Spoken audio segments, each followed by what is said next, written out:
Es momento de escuchar nuestro mensaje de vida. Somos Vida Abundante Chile.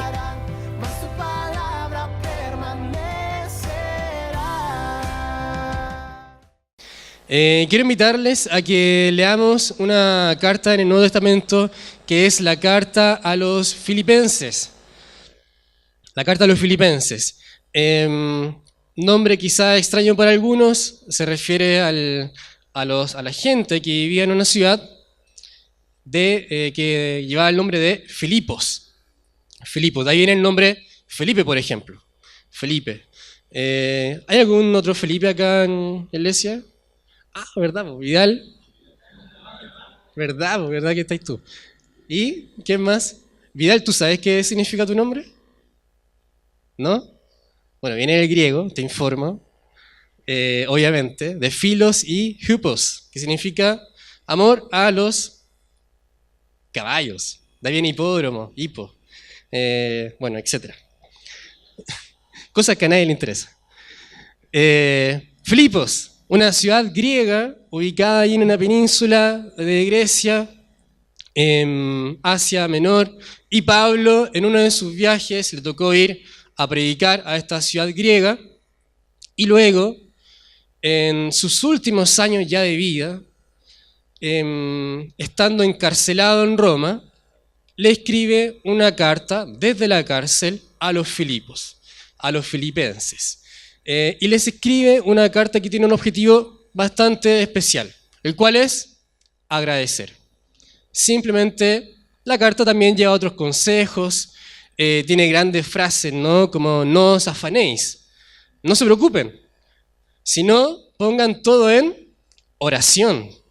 No se preocupen, grandes frases como esa, o también todo lo puedo en Cristo que me fortalece. Una de las grandes también frases de Pablo están en esta carta que él escribió a la iglesia de Filipenses. Y vamos a leer, yo los voy a invitar a leer Filipenses capítulo 4.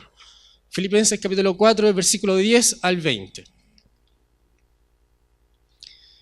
Se desconoce el lugar en que Pablo habría estado preso. Los historiadores no han logrado determinar dónde estuvo Pablo, a diferencia con Pedro, el apóstol Pedro, aquel hombre que fue discípulo de Jesús, que dudó al caminar sobre el agua, etc., que negó al Señor 3 veces antes de que el Señor fuese crucificado. Luego de todo esto, él sufre una especie de remordimiento y vuelve con todo al Evangelio y predica hasta el fin de sus días. Tanto así que lo terminan matando. ¿Quiénes? Los romanos. Los romanos que decían quiénes son estos predicadores que están agrietando nuestro mensaje, nuestro imperio. Así que a los cristianos los mandaban y los condenaban a muerte. Pedro se dice que habría muerto crucificado y Pedro dijo, yo no soy digno de morir como mi Señor. Así que los romanos, ¿qué hicieron? Le dieron vuelta a la cruz y murió así como con la cabeza hacia abajo crucificado. Una trágica muerte, ¿cierto? Se dice que esa es la cárcel donde habría estado Pedro, una cárcel en Roma, una cárcel que se llama Mamartia, pero sí se desconoce dónde habría estado el apóstol Pablo. Se dice que los romanos sí lo tomaron detenido y que lo encarcelaron, pero no se sabe cuál es la cárcel, cuál es el lugar físico. La cárcel antiguamente no tenía el rol que tiene hoy para nosotros. Hoy la cárcel es una persona comete un delito y está 5, 10, 20 años y luego sale. La cárcel para los romanos era una sala de espera. ¿Qué se esperaba en esta sala? La muerte, la sentencia final. Si iba a ser decapitado, si iba a ser estrangulado, si iba simplemente a dejarse morir de hambre o si se iba a dejar morir por alguna enfermedad. La cárcel cumplía ese rol. Por lo tanto, Pablo, al estar encarcelado, estaba sentenciado a muerte. No era que le iban a decir, va a estar preso acá 10 años y un día, no. Esto es una sala de espera para, mientras tanto, te decimos cuál va a ser tu sentencia. Ese era el rol que cumplía la cárcel en Roma. Por lo tanto, cumplían un rol meramente retentivo. Hay un historiador latino, romano, del siglo I a.C., que se llama Salustio, bello nombre para quien quiera tener un hijito. Salustio, historiador romano del siglo I a.C., dijo: las cárceles tenían esta descripción: repulsiva e infame, por causa de la inmundicia, la oscuridad y el hedor. Así eran las cárceles donde estaba Pablo: repulsivas, mal olor, alguien que es hediondo. ¿Conoce a alguien así? Sí, así es. Eran repulsivas, infames por causa de la inmundicia, la oscuridad y el hedor. Así eran las cárceles donde estaba Pablo, Pedro, etc. Entonces no era un lugar que uno quisiera estar ahí por propio interés, para nada. Sin duda, un lugar que degradaba, la calidad humana. Estas mismas palabras pueden ser usadas para quizás nuestro sistema penitenciario. Ha salido en estas semanas noticias de algunos reos que dicen: he dormido sobre mis fecas durante 4 meses en la cárcel de Colina 2. Estas mismas palabras, fíjense, de Salustio en el siglo I a.C., 2100 años atrás, pueden ser utilizadas hoy en día en nuestro sistema penitenciario. Se dice que Chile, los economistas dicen, Chile va a ser un país desarrollado el año 2025. Cuando uno ve esta realidad, se cuestiona ese parámetro que ellos tienen, ¿no? ¿Cómo es que podemos llegar a ser un país desarrollado si es que no respetamos la calidad humana, ni siquiera de los reos? ¿Habrán cometido un delito? Sí, pero eso no significa que dejan de ser personas, ¿no? Son personas dignas de respeto, dignas de, por un lado, derecho legal, derechos humanos, y por otro lado, espirituales. Son personas que son creación de Dios. Y al ser creación de Dios, son dignas de ser honradas y alabadas. Sea toda la creación de Dios alabada, dicen los salmos. Y nosotros somos creación de Dios, así que ellos también lo son. Por lo tanto, ¿es digno que los reos sufran así en las cárceles? No, para nada. Bueno, así también sufrió el apóstol Pablo. Está claro que nos queda mucho que avanzar como sociedad chilena. Así que para los amigos inmigrantes, extranjeros, forasteros, no se extrañen de que hay cosas que escucharon de Chile y que de pronto no son tan así. Sí, a veces no son tan así. La realidad a veces es más cruda de lo que se nos relata. En el año 60, Pablo fue encarcelado por Nerón a causa de predicar el Evangelio. Durante la espera de su sentencia, escribió a los filipenses: ninguna iglesia participó conmigo en razón de dar y recibir, sino vosotros solos. Y acá quiero invitarles a leer este pasaje de Filipenses 4, versículo 10 al 20. La prédica de hoy, o el mensaje, está orientado a esta gratitud que tiene Pablo de honrar, agradecer a aquellos que en algún momento lo apoyaron. Y a la vez, él ahora está dando nuevamente. Nos tenemos que convencer no convencer, sino que el Señor nos va a revelar que el dar y el recibir es un ciclo. Uno da y también recibe. Y al recibir, volvemos a dar. Y así, la familia en Cristo se mueve de esa forma. Damos y recibimos. Y vamos a ver cómo Pablo lo explica. Me acompañan a la lectura entonces. Filipenses 4, del versículo 10 al 20. En gran manera, dice Pablo, me gocé en el Señor de que ya al fin habéis revivido vuestro cuidado de mí. Acuérdense que él está escribiendo desde la cárcel. De lo cual también estabais solícitos, pero os faltaba la oportunidad. No lo digo porque tenga escasez, pues he aprendido a contentarme, cualquiera que sea mi situación. Sé vivir humildemente y sé tener abundancia. En todo y por todo estoy enseñado, así para estar saciado como para tener hambre, así para tener abundancia como para padecer necesidad. Todo lo puedo en Cristo que me fortalece. Puedo soportar cualquier situación, ya sea una situación de abundancia o una situación de escasez. Dice Pablo, todo lo puedo. No es que yo sea bacán, dice Pablo, no es que yo sea un genio. No, todo lo puedo, ¿por qué? Porque Cristo está en mí y me da esa fortaleza para soportar la abundancia, para no marearme con la abundancia y para soportar la escasez. Todo lo puedo en Cristo que me fortalece. Sin embargo, bien hicisteis participar conmigo en mi tribulación. Y sabéis también vosotros, oh filipenses, que al principio de la predicación del Evangelio, cuando partí de Macedonia, ninguna iglesia participó conmigo en razón de dar y recibir, sino vosotros solos. Pues aún a Tesalónica me enviasteis una y otra vez para mis necesidades. No es que busque dádivas, sino que busco fruto que abunde en vuestra cuenta. Fíjense en este versículo. No es que busque dádivas, sino que busco frutos que abunde en vuestra cuenta. No es que busque, repito.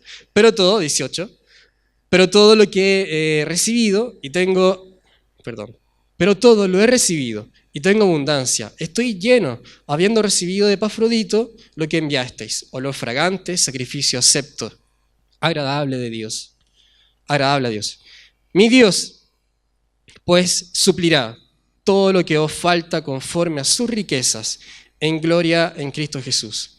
A Dios y Padre nuestro, al Dios y Padre nuestro, sea gloria por los siglos de los siglos. Amén. Bien, Pablo les escribe estas palabras finales a la iglesia en Filipenses a modo de agradecer. Filipenses es una iglesia que era relativamente nueva, y quizás tenía la misma cantidad de años que la nuestra, y Pablo ya le dice, cuando yo comencé esta osadía de predicar por Atenas, por Filipos, por Éfesos, etcétera, ustedes fueron los únicos que me apoyaron, y por eso él les escribe para agradecer. Hermanos, el agradecimiento muchas veces parece supeditado a un estado de ánimo. No siempre damos las gracias. Yo tenía unos profesores en la universidad. Ustedes saben que los profesores universitarios son dioses dentro del sistema de la facultad. Doctorados en tal universidad gringa, en Inglaterra, etc. Y pareciera ser que uno no puede ni mirarlos a la cara, porque son tan elevados intelectualmente. Y ciertamente ellos se sienten así, muchos de ellos. La cosa es, podemos tener doctorados, podemos tener muchas riquezas, pero estos gestos, la educación, esa que viene en la crianza, desde pequeño, es a veces la que se nos olvida cuando crecemos y tenemos ciertos logros. Como por ejemplo, pedir permiso, dar gracias, saludar, despedir, pedir por favor las cosas. Yo me acuerdo que estos profesores ni te saludaban, simplemente llegaban, se paraban en su sala y comenzaban a hablar, y uno tenía que simplemente acatar sus reglas. Doy gracias si tengo ganas, si me acuerdo, o si la otra persona se lo merece, bajo mis cánones. A veces la gratitud se vuelve algo que pasamos por alto, hermanos. El apóstol Pablo animaba en su primera carta escrita a los tesalonicenses. Hermanos, dad gracias en todo, porque esta es la voluntad de Dios para con vosotros en Cristo Jesús. Tenemos que dar gracias en todo momento. Dar gracias en todo momento. A veces nos olvidamos y asumimos que hay ciertas cosas en nuestras vidas que son obvias, que deben estar. Pero Pablo, en circunstancias donde está preso, de donde ya lo vivió todo, tuvo abundancia, tuvo escasez, él dice, hermanos, den gracias en todo, porque esta es la voluntad de Dios para con vosotros en Cristo. La gratitud, hermanos, es un hábito. Agradecer a mi padre, agradecer a mi madre, a mis hermanos, a mis amigos en la fe, agradecer a mis compañeros de trabajo, etc. Eso nos llevará a acercar el Evangelio a otros. Y sin duda, por sobre todo, agradecer a Dios acerca de lo que tengo y acerca de lo que no tengo. Como en un momento de profundo pensar, lo hizo Job diciendo: Job, un hombre que era muy recto, muy justo, le tocó en la vida que perdió todo. Perdió sus hijos, perdió su hogar, perdió sus tierras, sus animales, su esposa lo abandonó. Estuvo muy enfermo y en esa situación, en soledad, de enfermedad, Job dijo: desnudo salí del vientre de mi madre y desnudo volveré allá. Es como esa frase que uno dice, no venimos con nada y sin nada nos vamos.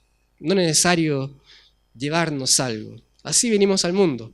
Jehová dio, Dios dio y Jehová quitó. Sea el nombre de Jehová bendito. Dios da y Dios quita. Es así. Tenemos y no tenemos. Nos sobra y nos falta. Así es la vida. Es cíclica. Damos y recibimos. La vida en Cristo es así. La vida en Cristo es así. Hay momentos más oscuros y hay otros momentos más claros, más luminosos. Entonces Job agradece a Dios. Dice: bendito sea el nombre de Jehová. Me han pasado todas estas cosas, todas estas tragedias. Bueno, Jehová da y Jehová quita. Bendito sea su nombre. Siempre tenemos algo que agradecer, hermanos. El simple hecho de respirar, de correr, de saltar, de amar. ¿Cuántos en silla de ruedas desearían poder caminar? ¿Cuántos ciegos desearían ver? ¿O cuántos sordos escuchar? Hay cosas que nosotros no valoramos, simplemente, y creemos que por obligación debiesen estar en nuestra vida, como poder caminar, como poder ver, como poder escuchar, como poder hablar y decir te amo. Cosas tan simples. Pero sin embargo, no todas las personas gozan de esas bendiciones. Gozarán de otras. Pero nosotros no nos detenemos en ese día a día a agradecer a Dios. Gracias, porque me puedo levantar de mi cama. O no me duele la espalda hoy. Gracias. O la rodilla no está inflamada, etc. Hay cosas que damos por alto y pareciera ser que es obligación de Dios el otorgárnoslas, que deben estar en nosotros. Pero no es así. No tenemos la vida comprada. Es así. ¿Por qué? Porque Dios da y Dios quita. Y bendito sea el nombre de Jehová. Hay que dar gracias a Dios, a la iglesia de Cristo, a mi familia, a los hermanos en la fe. Pablo señala en el versículo 12 que sabe vivir en humildad y en abundancia. Leamos el versículo 12. Sé vivir humildemente y también sé tener abundancia. En todo y por todo estoy enseñado, así para estar saciado como para tener hambre, así como para tener abundancia, como para padecer necesidad.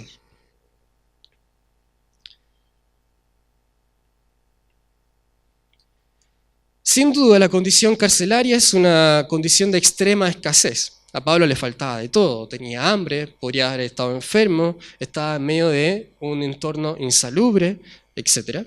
Sin embargo, aún en aquel tiempo Pablo se contentaba, ya que todo lo podía en Cristo que lo fortalecía. También vivió tiempo de abundancia. Su padre, el padre de Pablo, era un fariseo que tenía mucho dinero. ¿Por qué? Porque vendía tiendas. Y a causa de esto, el padre de Pablo se enriqueció. Padre de Pablo, judío, fariseo. ¿Qué hizo él? Como tenía mucho dinero, compró una ciudadanía romana. Pagó tributos a los romanos, dinero, para comprar y ser el llamado ciudadano romano. Por tanto, esa ciudadanía que el padre de Pablo adquirió, se la heredó a toda su familia. Por eso es que Pablo además de fariseo, sea romano, porque hereda la ciudadanía del padre. Su padre había comprado esta ciudadanía romana a aquellos. Su padre, un fabricante de tiendas, era adinerado fariseo que gracias a su fortuna logró comprar una ciudadanía romana. Por tanto, el apóstol también sabía lo que era vivir cómodamente. Creció quizás en su infancia en un ambiente muy cómodo, lo cual también agradecía. Pablo agradeció a la iglesia de Filipos la ayuda que en un momento le otorgaron. Es importante comprender que la ayuda consiste en dos caminos, dice Pablo. Fíjense en el versículo 15. Cuando partí de Macedonia, ninguna iglesia participó conmigo, en razón de dar y recibir. Pablo dice que el agradecimiento consiste en dos caminos: dar y recibir. Damos y recibimos. Ayudamos y también somos ayudados. Sin embargo, a veces esto nos cuesta. Qué importante es ayudar al hermano cuando está necesitado, ¿cierto? Es muy importante. Eso no lo podemos negar. Pero más importante es aceptar la ayuda. Más importante es aceptar la ayuda. Porque a veces cuando alguien nos ayuda parece que nos toca el orgullo. Parece que nos toca el ego, la autoestima, etc. Y decimos, no es necesario que me ayude. No quiero recibir nada. Sin embargo, Pablo dice, tan importante es ayudar como el ser ayudado. Tan importante es dar como recibir. ¿Me voy explicando hasta acá, hermanos? Hay que dar y recibir. Es parte de la vida en Cristo. Sin embargo, hay otro punto también. Al ser ayudados, a veces olvidamos ser agradecidos. La ayuda viene de un agradecimiento. No significa estar en deuda, no, para nada. Sino que esta actitud de demostrar gratitud hacia el otro, creyendo que los demás están obligados a ayudarme. No doy gracias porque están obligados a ayudarme. Es como la actitud que tiene un ciudadano chileno con el Estado. El Estado debiese ayudarme, es su obligación. El Estado debe darme tal cosa, esto, otro.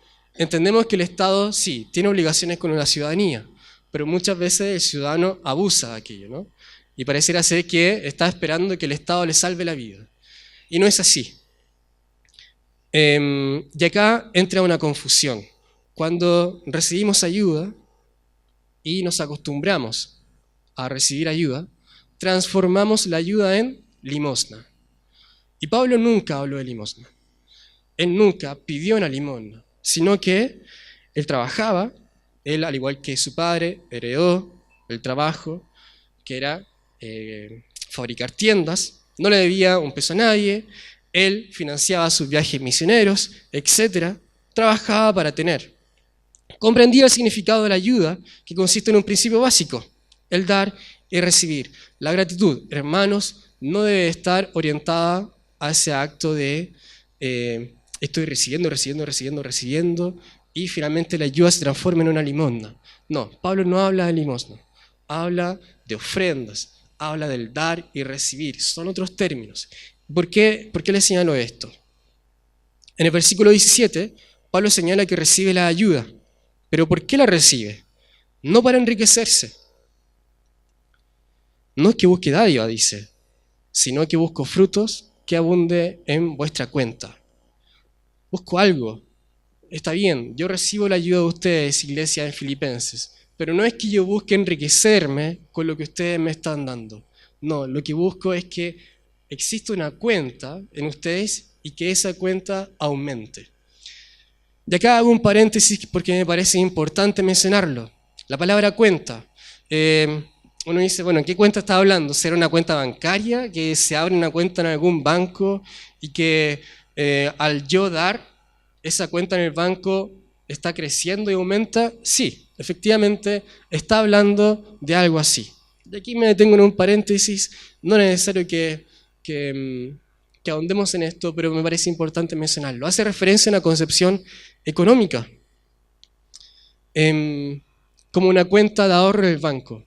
Del griego logon, del verbo lego, eso es necesario que se tengan en cuenta, que significa cuenta de dinero en la mano.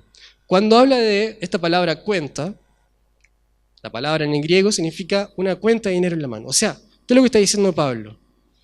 No es que yo busque enriquecerme con la ayuda que ustedes me dan. No, yo busco enriquecer la cuenta que ustedes tienen. Esa cuenta que ustedes tienen no es en el Banco de Chile ni en el Banco de Estado, no. Es en el reino de los cielos. cuando uno ayuda a otra persona, hay una cuenta en el reino de los cielos que se está aumentando. Eso no quiero decir que hay una cuenta bancaria monetaria, no. Estamos hablando en términos espirituales, ¿cierto?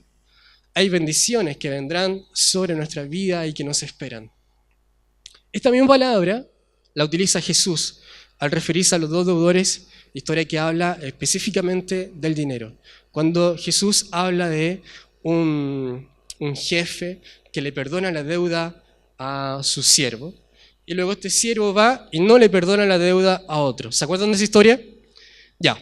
En esta historia Jesús usa esta palabra cuenta, palabra logon, que habla de una cuenta financiera. Había alguien que le debía dinero a otro. Por lo tanto, Pablo, cuando habla de esta idea de cuenta, no es que busque dádivas, sino que busque fruto que abunde en vuestra cuenta. Se refiere que pareciera ser que en el reino de los cielos hay una cuenta, hay una libretita de ahorro que va creciendo a medida que nosotros ayudamos. Y eso es lo que buscaba Pablo. Rescatamos entonces que Pablo piensa que el ayudar a otros significa estar ahorrando en el reino de los cielos. Allí hay una cuenta que crece bajo un principio que el mismo Pablo señaló a los corintios. Fíjense en esto que también Pablo dijo, hermanos. El que siembra escasamente también segará escasamente, cosechará escasamente. Si tiramos poquitas semillas en un campo, ¿qué vamos a tener? Pocos frutos. Sin embargo, si tiramos muchas semillas en un campo, vamos a tener muchos frutos. Por lo tanto, el que siembra generosamente, generosamente también segará. Cada uno dé como propuso en su corazón. De tal modo, hermanos, que si ayudamos generosamente a otros, Dios tendrá una cuenta para nosotros, que se traduce en bendiciones, no meramente económicas, sino que también espirituales. Por su parte, quien quiera dar en abundancia, pero a ojos humanos se estime una persona pobre, no, es que yo no tengo que dar. ¿Cómo voy a sembrar generosamente? No tengo semillas, no tengo dinero. ¿Cómo es que voy a hacerlo? Bueno, no se preocupe. La Biblia da una salida. Primero, no mirarlo con ojos humanos. Esto no se mide en términos económicos, en base a lo que tenemos en dinero o no. No, se mide en ojos espirituales. ¿Se acuerdan de Pedro? Pedro un día iba caminando luego de que Jesús ya había resucitado, desciende el Espíritu Santo sobre los discípulos en Hechos, y Pedro se acerca a un templo y en la puerta de un templo había un mendigo que estaba enfermo y que estaba pidiendo dinero. No sé si se recuerdan ese pasaje. Y Pedro, ¿qué le dice? No tengo plata, no tengo oro, es decir, no me sobran las lucas, no tengo de dónde. O sea, no tengo. A ojos humanos soy pobre. A ojos humanos soy pobre económicamente. O no soy pobre, pero estoy con lo justo. Estoy con lo justo, las chauchas para la micro, irme a mi casa y eso es todo lo que tengo. Pero, dice Pedro, pero lo que tengo te doy. ¿Y qué es lo que tenía Pedro? La palabra, el Espíritu de Dios. Le dijo en el nombre de Jesús, párate, ponte de pie. Y lo sanó. Es decir, tenemos que aprender a mirar con ojos espirituales. No estamos hablando de dinero, hermano. La prédica no está orientada al dinero, acerca de dar más diezmo, no. Fuera ese pensamiento, por favor. No quiero transmitir eso. Estoy hablando espiritualmente. Mientras más damos. ¿Qué significa dar? Jesús era un hombre de gestos pequeños. Sanar a un ciego con barro. Abrazar a los niños. Pasar tiempo con las viudas. Compadecerse de los enfermos, hablar con ellos, darles la mano a los leprosos. Pequeños gestos, pero que estos pequeños gestos pueden a veces cambiar el día de una persona. Pueden animar a una persona depresiva, pueden hacerle el día distinto a una persona que esté triste. Hay pequeños gestos que hacen la diferencia y eso es lo que nos anima Pablo. Siembren generosamente. Si alguien les pide en la calle y ustedes no tienen que darle, díganle Dios te bendiga. Oren por esa persona. Y ya habrán sembrado un campo, una hectárea entera. Ya se habrá plantado una semilla en esa persona. Por lo tanto, es diferente cuando sembramos generosamente. ¿Por qué? Porque cuando damos generosamente a otro, recibimos generosamente. ¿Están de acuerdo con eso? El silencio, imagino que están asintiendo lo que digo, ¿no? Entonces, el que quiera dar en abundancia, pero ojos humanos se considere pobre, hay una riqueza espiritual en todo hijo o hija de Dios. Pedro ya nos lo enseñó. No tengo plata, no tengo oro, pero lo que tengo te doy. ¿Qué tenía Pedro? La palabra de Dios, la oración, orar. Dios Padre Todopoderoso, bendecir a la persona. Para finalizar, hermanos, ¿se acuerdan de esto, cierto? Durante febrero estuvimos como iglesia trabajando en una campaña para bendecir a nuestros niños.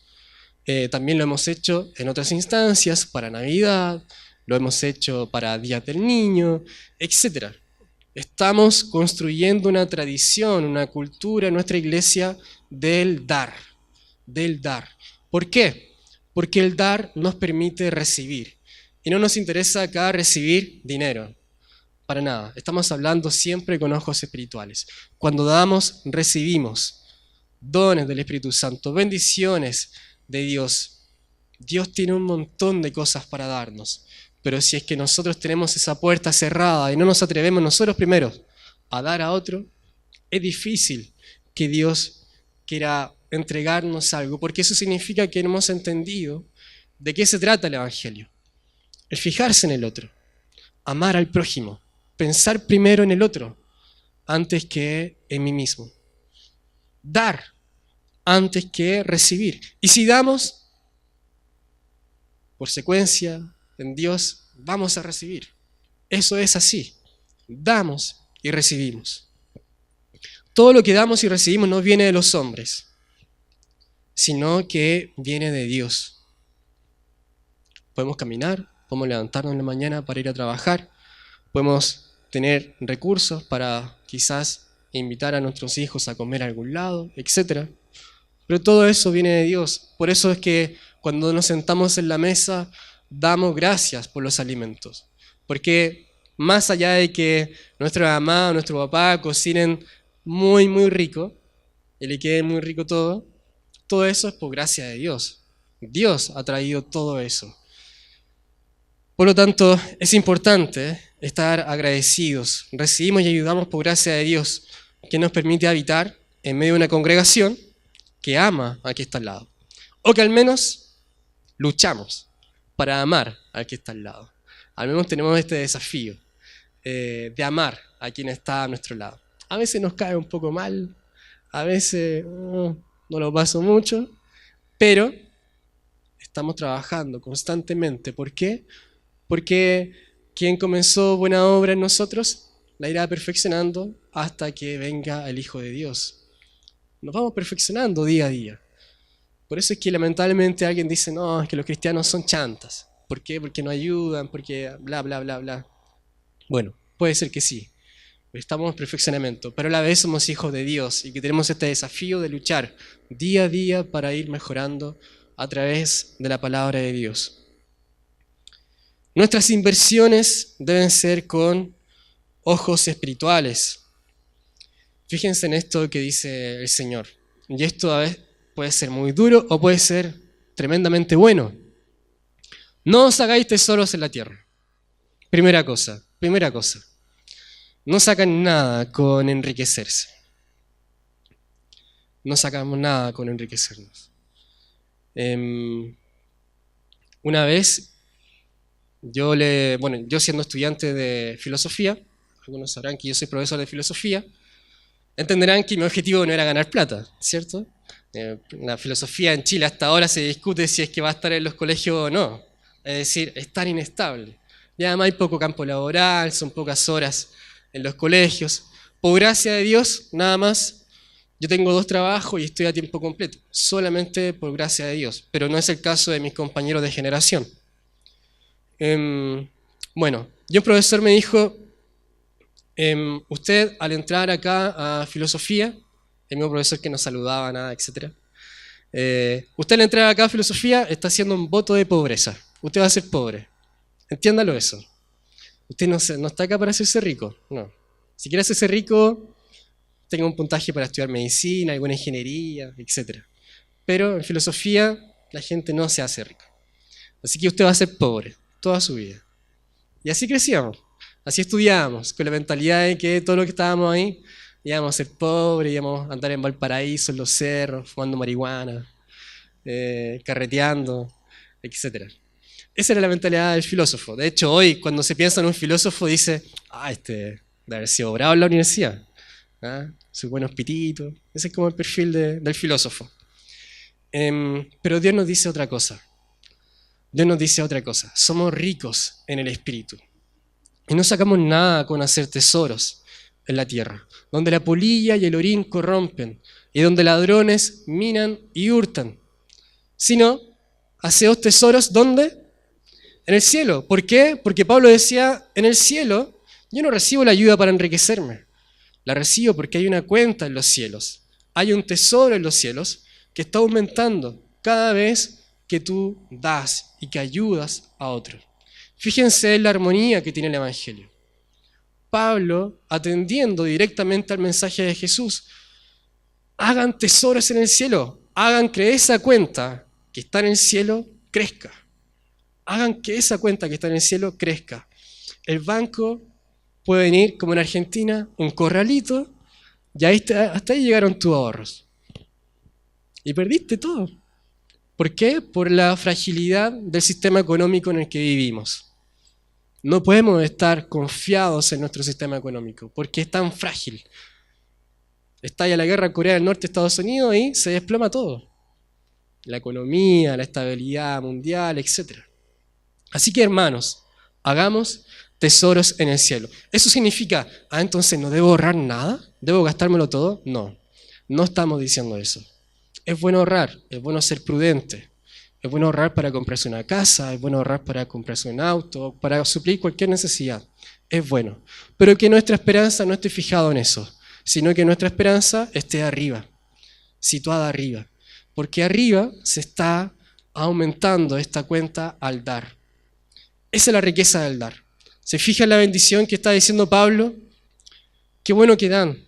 Y no lo digo porque me voy a enriquecer, no, porque ustedes están haciendo crecer su cuenta, su tesoro en el cielo, donde ni la polilla ni el orín corrompen, y donde ladrones no minan ni hurtan, porque donde esté vuestro tesoro, y esto es una buena noticia o una mala noticia, de ustedes depende, porque donde esté vuestro tesoro, allí estará también vuestro corazón. ¿Dónde está su corazón, hermano? ¿Dónde está su corazón? ¿Está pensado en las cosas terrenales o en las cosas del cielo?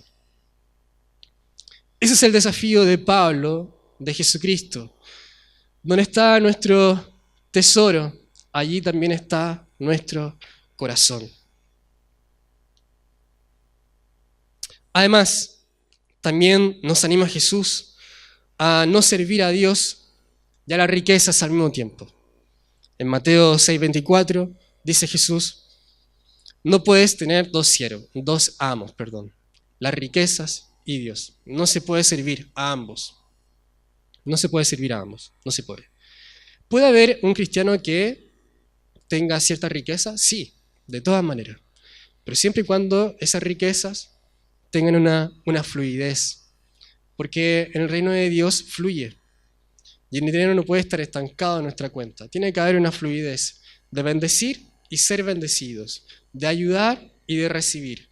Así es el Evangelio. De esa forma nos movemos. Por lo tanto, ese desapego al dinero significa que yo quiero servir a Dios. Y Jesús dice, no pueden servir a Dios y a las riquezas. No se puede. O sirves a lo uno o sirves a lo otro. ¿A quién queremos servir? ¿A Dios o a las riquezas? A Dios, ¿cierto? Amén. Queridos hermanos, finalmente, citando a Pablo nuevamente y haciendo alusión al dinero, como lo hacía Jesús en el pasaje anterior de Mateo 6:24, Dice Pablo, el amor al dinero es la raíz de todos los males. El amor al dinero es la raíz a todos los males. ¿Es el dinero la raíz de todos los males? No, el dinero no es la raíz de todos los males, no. Es el amor que yo le tengo al dinero.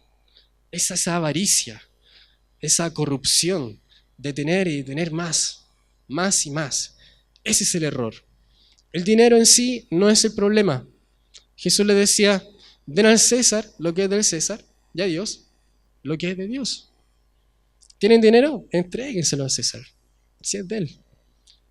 Despéguense del dinero. No tengan amor al dinero.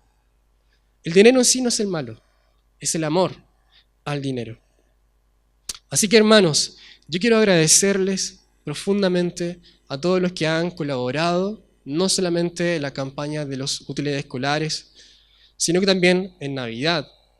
Yo llamo personalmente a las familias para pedir una contribución económica o a veces material, con útiles, etc. Y siempre he tenido una buena respuesta. Y es porque en nuestra iglesia, en nuestra congregación, quizás también en otras, y qué bueno que sea así, pero al menos en esta congregación hay un espíritu, una cultura que se comienza a construir del dar. ¿Por qué? Porque el dar nos permite recibir. Damos, amamos, porque somos amados. ¿Amados por quién? Por Dios. Amamos porque primero nos amó Dios. De esa forma fluye. Por lo tanto, hermanos, que el dinero no se quede estancado. Que las bendiciones que usted tiene para otros no se queden estancadas allí. Es que tengo miedo, me da vergüenza. Si quieres orar por una persona que está en la calle, hágalo. Puede ser raro, sí, pero la bendición que va a caer sobre él o ella y sobre usted va a ser gigante. ¿Por qué? Porque hay una cuenta que crece. Hay un tesoro depositado en los cielos. Pongamos nuestra mirada en el cielo y no en las cosas terrenales. Oremos por aquellos reos que están viviendo situaciones difíciles, por aquellos que necesitan arrepentimiento, por aquellos que están en los hospitales muriendo solos, por aquellos niños que están siendo abusados o que están en medio del narcotráfico. Hay tanta necesidad en Chile, por la cual el mundo cristiano no puede quedarse callado y sin hacer nada. Necesitamos hacer algo. Y ese hacer consiste en dar. ¿Amén? Hermanos, los invito a ponerse de pie para orar finalmente con las últimas palabras de Pablo. Pablo decía al final de su carta, al Dios y Padre nuestro sea la gloria por los siglos de los siglos. Amén. Porque esto no es de nosotros. Esto viene por gracia. Hemos hablado de la gracia durante todo el verano. Y la gracia consiste en eso. Que no es por nosotros. Ya no vivo yo, sino Cristo vive en mí. No depende de mí. Dios es quien da todo. Pero para eso tengo que extender mi mano a recibir y también a dar. Dios Padre, todo es para ti, Señor. Tú eres poderoso, Señor. Gracias, Señor, por lo que tú das y por lo que tú no das. Hermano, te quiero animar a que tú ores, allí donde tú estás. Que el Espíritu sea orando. No quiero que sigan mis palabras. Yo voy a orar y son mis palabras y yo voy a escuchar mis palabras. Pero quiero que tú ores allí donde tú estás. Que tú des gracias, que pienses en aquellos momentos en donde has tenido abundancia o quizás donde también has tenido escasez. Piensa en esos momentos y fíjate dónde estás hoy. Hasta el día de hoy Dios ha sido fiel. Hasta el día de hoy Dios ha sido fiel. Hasta el día de hoy Dios me ha protegido, me ha dado un techo. Hasta el día de hoy me ha dado un pan. Hasta el día de hoy puedo ir a trabajar. Gracias, Señor, porque tú nos permites todas estas cosas, Señor. Gracias porque todo viene de ti. Gracias porque somos salvos por tu gracia y porque no depende de nosotros. Amado Padre, te damos toda la gloria y toda la honra a ti. Que el Espíritu Santo, Señor, nos impulse a dar, a pensar en aquella persona que necesita, a pensar en aquella persona que vive en la calle, en aquel que está enfermo y que necesita un milagro en su vida, a pensar en aquel reo que está sufriendo en la soledad y en el remordimiento, a pensar en cualquier persona que tenga una necesidad, a pensar en nuestro hermano, nuestra hermana que está al lado. Gracias, Jesús, porque tú traes misericordia, porque tú nos invitas a ser agradecidos, no solamente con nuestros amigos, con nuestra familia, con nuestros hermanos, sino que ser agradecidos de Dios por lo que Él da y por lo que también Él quita. Amado Padre, tú tienes en el control toda situación. Oramos, Señor, por cada familia acá que tenga alguna necesidad, Señor. Una necesidad en enfermedad, oramos, Señor, para que eso sea sanado, para que tú traigas paz, para que tú traigas los recursos económicos, Señor, para suplir cualquier remedio, cualquier operación. Padre, te pido que tú otorgues trabajo estable para cada una de las personas que está acá. Oramos, Señor, y recibimos eso. Lo recibimos, Señor, porque creemos en tus promesas. Creemos que tú siempre otorgas. Creemos que tú siempre das. Y queremos darte nosotros las gracias. Queremos darte la gloria y queremos darte toda la honra a ti, Señor. Te damos gracias, Señor. En el nombre de Jesús. Amén. Amén. Muchas gracias, hermanos.